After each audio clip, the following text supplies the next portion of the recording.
Hey guys, it's Jasmine and I am back with probably one of the most requested videos here on my channel, which is Jasmine, what the heck have you been doing since nursing school finished? Give us an update, tell us what's been going on.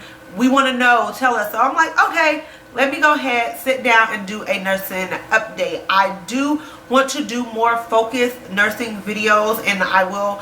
I've been already brainstorming which videos I want to put out for you guys. Sorry, I am going to continue to do more nursing videos. So just because I've already graduated school doesn't mean that they're going to stop. So don't have to worry. Don't have to unsubscribe. Your girl has got you. So enough of me blabbing. Let's get on into the update. So as you guys know, I did graduate school in May. And I started working in the ICU June 1 or June 1st of this year. And I have been in the ICU ever since. So pretty much what happens is you graduate school, you take your NCLEX pass, you start filling out job applications, you go on a million interviews, and then you get quite a few offers and you kind of just pick where you want to go. It was a little different for me because I actually had already met the director of the ICU when I was doing my last clinical rotation in school, and she had already told me, you know, basically pass NCLEX and, you know, we'll hire you. So that's kind of how that happened. I didn't really have to do the tedious job hunt. I kind of knew where I was going once I had already graduated and passed NCLEX. I was just basically awaiting NCLEX. So I got hired, and like I said, I started June 1. I don't even think I had a full week off of after NCLEX before I started working. It was kind of like you start immediately, which I kind of regret. I kind of wish that I would have took at least a week or two off to kind of recuperate and recover, because that last semester of school in NCLEX was just so brutal that I think I really needed the time off. But I didn't do that, and it is what it is, and I decided to start working immediately, and that's kind of what happened. Initially, what you do is you go into orientation like any other job, and then you start on the floor after the first week of orientation. So I did orientation Monday through Friday, and then that next Monday I started on the floor with the preceptor. Now, since I am a new grad, I was required to do 16 weeks of orientation, which means I follow another nurse, a senior nurse, or a nurse that just has more experience than me, and they kind of teach me the ropes, quiz you, question you, give you a lot of information, and you're basically learning how to be a nurse from this person. So it's really important to make sure that your preceptor is someone that you like.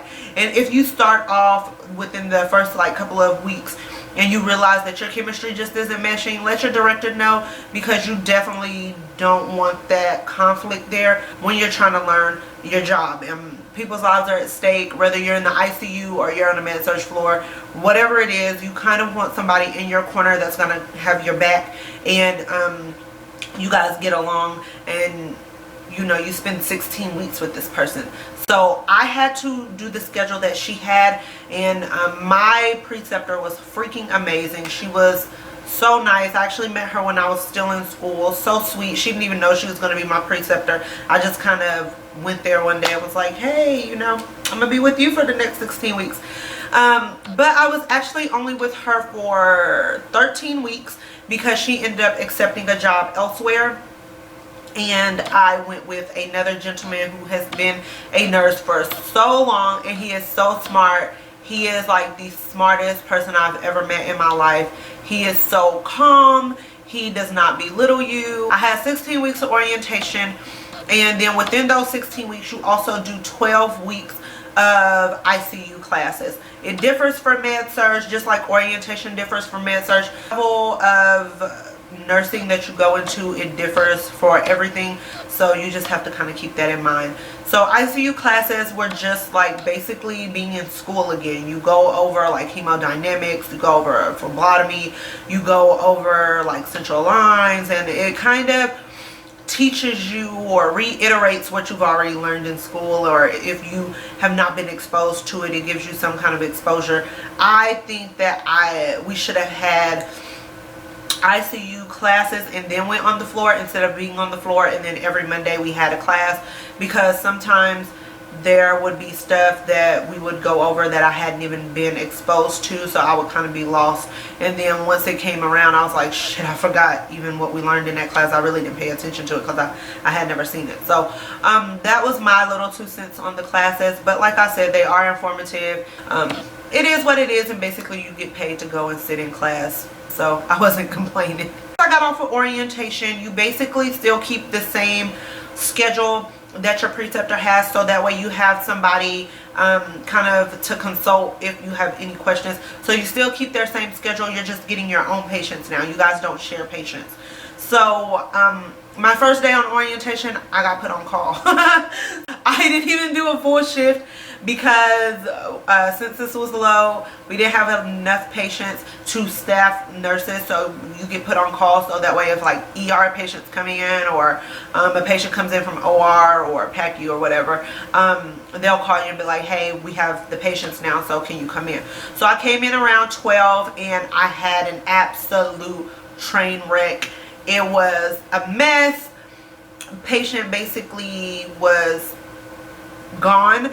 I was just withdrawing care. I had withdraw care before with my preceptor, so I kind of already knew what to do, but it was so chaotic. Like, to be my first day off, I was very overwhelmed, very stressed. I was like not prepared for that, but it is what it is. I got in there, I rocked it, I asked questions when needed, and I had a lot of help. Being on your own is very scary. It is very difficult. You're exposed to a lot within 16 weeks, but there's still stuff that you'll be exposed to once you're on that it just didn't happen while you were there. We still have classes every once in a while that we go to. Like, I went to a hypothermia class recently, and also a 12-lead dysrhythmia class. And EKGs are very important when you are working in the ICU, especially if you're working in the hearts or if you're in a cardiovascular intensive care unit. So it's a lot of information and very overwhelming. I just can't explain it. It's just kind of something you have to be ready for, and you have to be a person that is willing to ask questions. And I have been on my own for 3 months now, and I still ask questions. I'm a person that does not hesitate to ask questions. I don't feel like, oh well, they're gonna think I'm stupid if I ask this question. No, I don't care if it is the dumbest question in the world. If I don't know the answer, I'm gonna ask. So I feel like that's how you need to be, especially when you're new, working anywhere as a nurse. I've had crazy schedules, that whole 3 days on, 4 days off. Don't believe that hype, because you honestly could work. Well, at my hospital, there's no, you put in your own schedule and you work every Monday, Tuesday, Wednesday, and then you're off Thursday, Friday, Saturday, Sunday. It just doesn't work like that. We are required to work 2 weekends out of a week. You either work payday weekend or non-payday weekend. I work non-payday weekend, and I didn't choose it. It was just kind of like you got off of orientation and it was like, okay, look, we need your body to fill the non-payday weekend, and that's kind of what I was assigned. Also, Sunday starts a new week, so I can work Thursday, Friday, Saturday. That's my 3 days that week. And then I can work Sunday, Monday, Tuesday, and that's my 3 days that week. So potentially I can work 6 days in a row. So don't believe the whole, you get 3 days on and 4 days off. And yeah, no, that does not really work in the real world. Maybe there are some hospitals that can do that. They have the staffing to do that. And I just work in a hospital that just does not do that. So I work 2 weekends out of a month, even though I would prefer to work no weekends, but I work 2 weekends out of a month, and my schedule can change. I can have 2 days on, 1 day off, 3 days on, 2 days off, and it varies week to week to week, which is super stressful. You do have to work holidays, and it kind of sucks as a newbie. You're kind of put on holidays that other people don't want. It's just factual. So I've worked Halloween, I've worked Veterans Day, I worked Thanksgiving. I am off for Christmas and Christmas Eve, but I do work New Year's Eve, which I didn't mind. I don't do anything. I'm not like the turn up queen. I don't go out and party and drink. So New Year's Day really doesn't mean, New Year's Eve, New Year's Day really doesn't mean anything to me. We just kind of come outside and watch our neighbors shoot off fireworks in the middle of the road because we live outside of city limits and it's legal to do it. So I'll still be off in time to do that with my family, and yeah, those holidays really don't bother me, but my schedule sucks. I'm just gonna say it. That's why I don't update on YouTube like I really want to, because my schedule is always horrible. And now since this is really high, we don't have the staffing to fill it, so I pick up a lot of days, or I pick up some days just to get extra money, and also because they offer me extra money.